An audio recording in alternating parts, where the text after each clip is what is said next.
Well, when the pandemic started, it was obviously a shock because your plan as you had, your year 2020 as it was going to unfold, was totally hijacked. The main impact has been the inability to plan. Those of us working in service delivery, we weren't sure about how we would fit in with the restrictions. I was feeling so anxious and nervous, and I knew that I was not the only one feeling that way. The impact of COVID on mental health and everybody's well-being definitely has taken its toll. So we've tried to focus on making sure that we're keeping connections with everybody.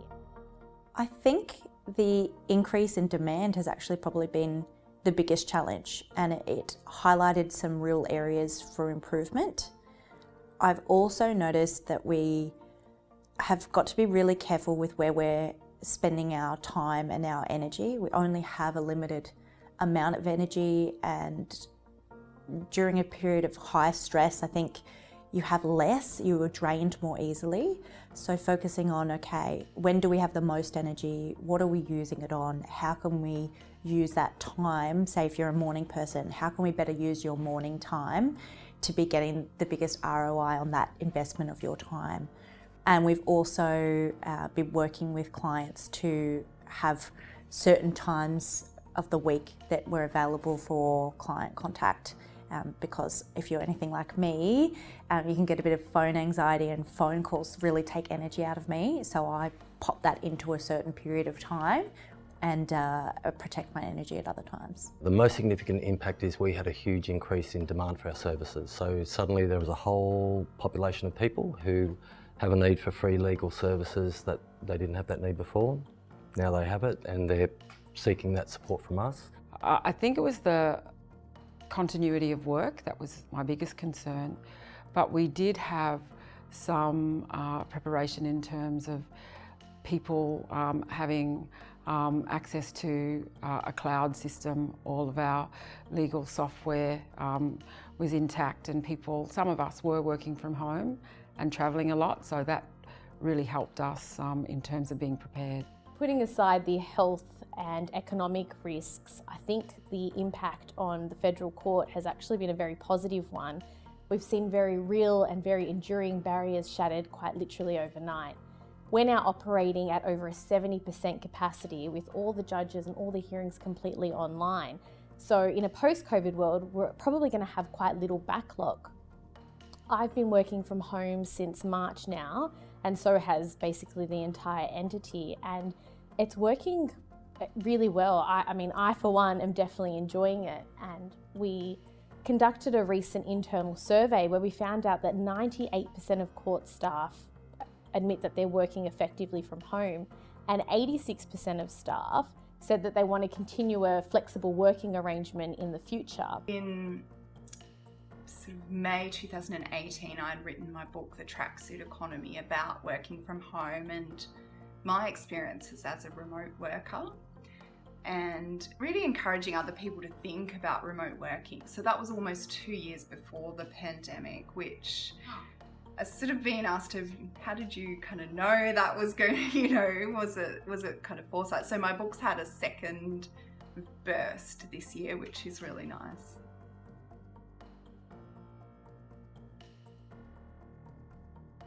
Two ways. One is with an open mind, and the second is through teamwork. The court's mantra has always been to take suggestions about the use of technology with an open mind, having regard to the needs of the judge, the parties, and the nature of the case. And that hasn't been different during COVID-19. It's been a real hands-on approach by everybody at the court. What we try to do is when we have a problem before us, we get together, we have a multidisciplinary team. And I think that's really been to our strength, because we open up the channels to everybody at the court to make suggestions and to develop best practices. We don't rely on the same handful of people, same executives or same project team to deliver solutions to each problem. In some respects, job descriptions have gone out the window. We've got in-house lawyers and policy officers getting across the technology. We have management jumping into the courtroom to make connections and to troubleshoot. We have judges conducting training sessions so that people such as myself are relieved to be able to provide responsive support. Rise Legal is actually a lifestyle law firm. So what I've done is I've built this law firm around the needs of clients and staff. So for example, I have a paralegal who starts with me at 10 a.m. And would you believe that in the legal world? That actually gives her a chance to have a run on the beach in the morning. She actually comes to work really energised and eager. And because of that, she gets through more work than she would have done being trapped in an office. The pandemic was nothing like what I had known work from home to be, or what it's kind of gone back to since our lockdown has finished.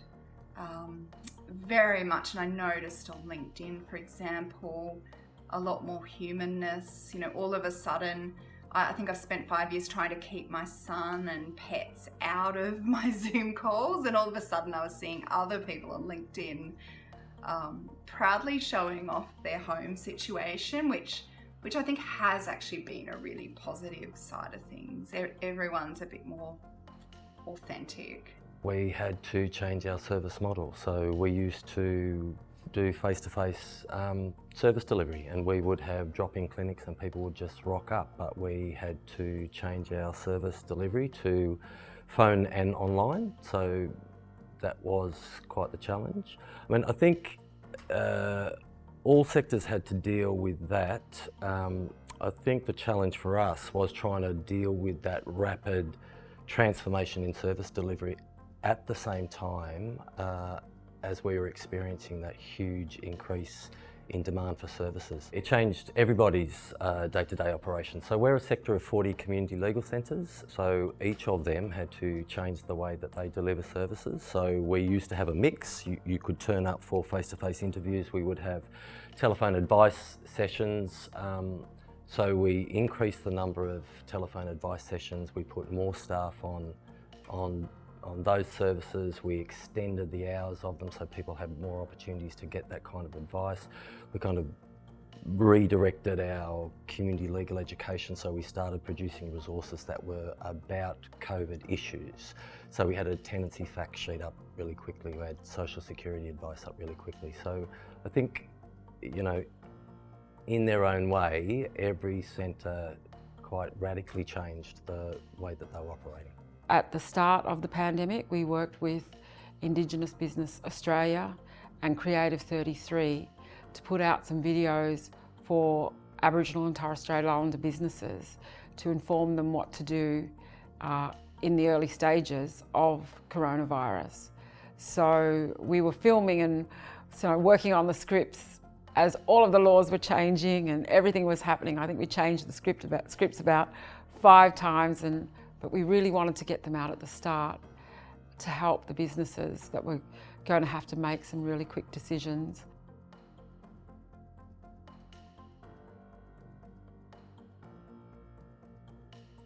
I think the biggest innovation will ultimately be flexible work arrangements, and that's something that I know some firms have been able to have those flexible work arrangements prior to the pandemic, but for those firms which were still stuck in the old work model, it's really forced them to have to embrace that as an option.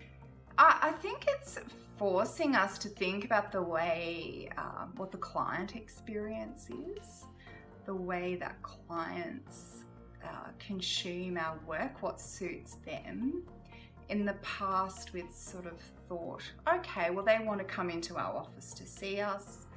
Well, maybe they don't. Maybe they're too busy, or, you know, it's going to be a 3-hour round trip for them to get to our office, when we can do a lot online or have some electronic documents, that kind of thing. I think the legal and judiciary sector, in all of its complexities, has focused for so long on building bespoke technology and bespoke business applications. And there's a lot to be said for taking an off-the-shelf product and making it work for you. When you opt into an off-the-shelf product, it forces you to take a step back, to reevaluate some of your practices, and then you find that some of them are archaic or you could probably do without anyway. And there's a lot of cost and resources and time that go into bespoke technology. And I think at the moment, given courts and organisations are tapping into Microsoft Teams and WebEx and Zoom, we're seeing that that's actually working really well. I personally am also very intrigued by artificial intelligence and machine learning and its place in the justice sector. Given that there is just so much data available to us now, and data is very quickly becoming a valuable asset, tapping into artificial intelligence is here and now. We've seen it in law firms with the use of technology-assisted review for the document review process and discovery process. Even the courts have tapped into it through the family law space, where we built a prediction tool so that parties who have just gone through a breakdown of a relationship can work out what is the best division of their assets. And what we're also seeing in the legal sector is they're jumping on this user-centric bandwagon. And in my opinion, they are the best innovations because they're empowering clients, they're empowering litigants, they're giving them the information to make informed decisions. And that flexibility and openness to choices, I think, those are definitely the best innovations. The coronavirus has caused the profession to innovate, and the best innovations are ones that are more proactive and involve technology and are merging a more holistic approach of caring for a client rather than just looking at their agreement, for example, and it being a one-off transaction. The profession is looking now more to build these deeper relationships with their clients, and it's also changing the way that the team works. Remote work has to be a good innovation, and remote operation will stay in some form post-pandemic. I think that's good for work-life balance, and the challenge for our sector and all sectors, I suppose, is to work out how much of that we can afford to keep. I think the kind of rapid transformation of service delivery was innovative. I think the way we kind of targeted the kinds of legal issues that were cropping up for clients really quickly was innovative. And I think the way that centres were kind of creative in trialling different approaches, I think that was a positive as well. I think the coolest ones that have come about during the pandemic have actually been institutional changes. So allowing virtual witnessing of wills and power of attorney and estate planning documents.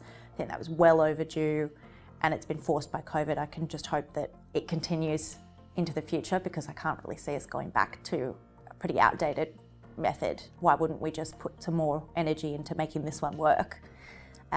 Virtual courtrooms, and just the virtual ways of doing things. I don't know if you've noticed this, but people seem to be more connected. When you can see somebody's home behind them, you can hear their kids laughing or their dog barking. It brings us all onto the same level in a really meaningful way, I think.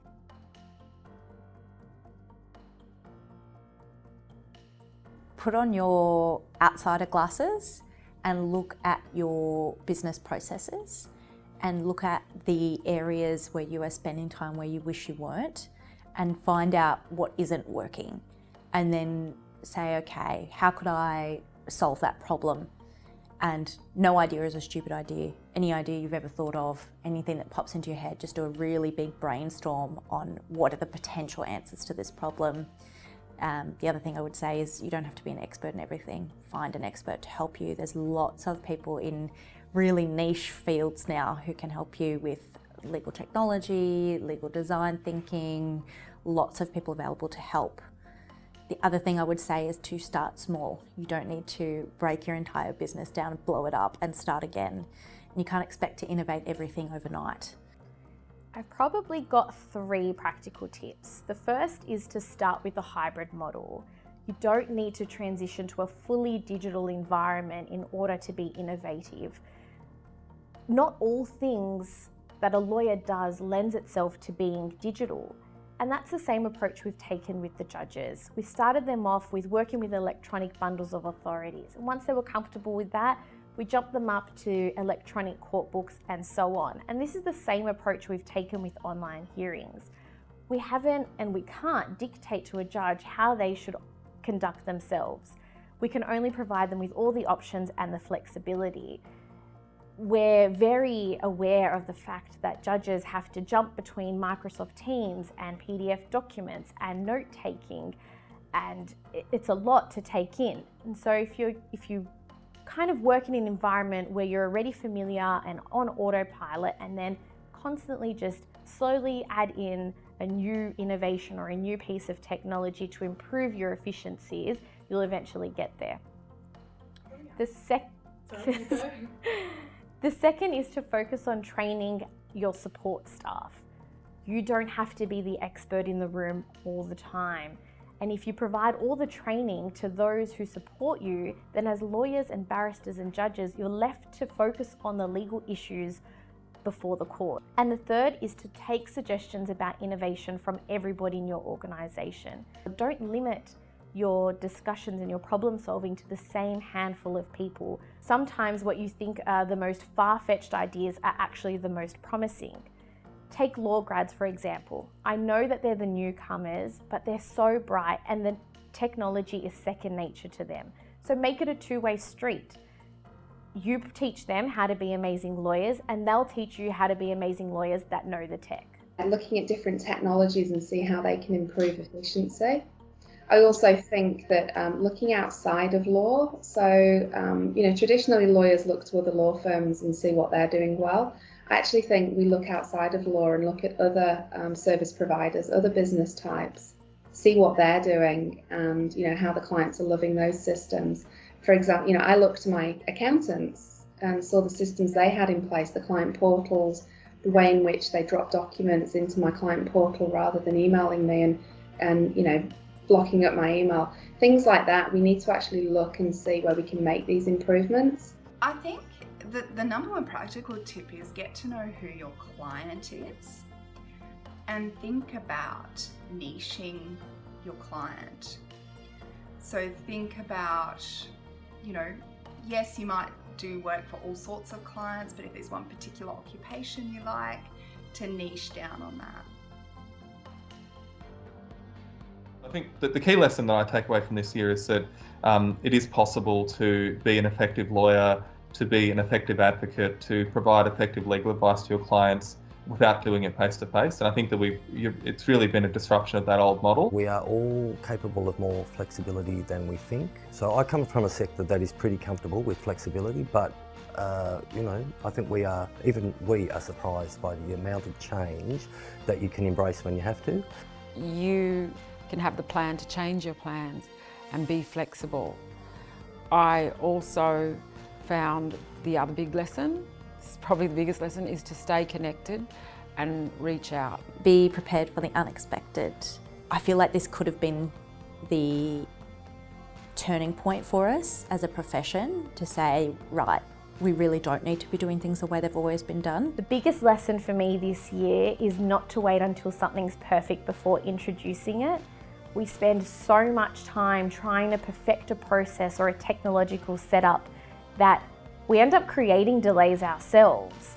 And sometimes it's just about giving it a go, a series of trials and errors, and for the judges or members of the profession to just figure it out.